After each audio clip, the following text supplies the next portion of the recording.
How to block gambling sites and apps on iPhone.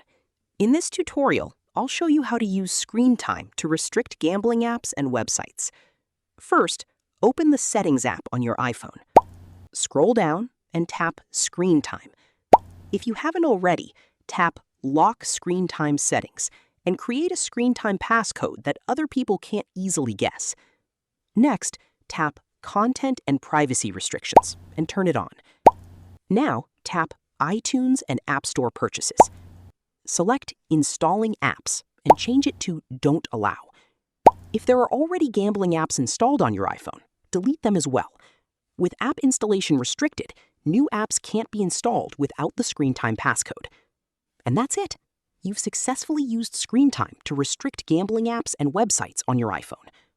If this tutorial helped, don't forget to like the video, subscribe to the channel, and check out more iPhone tips and tutorials.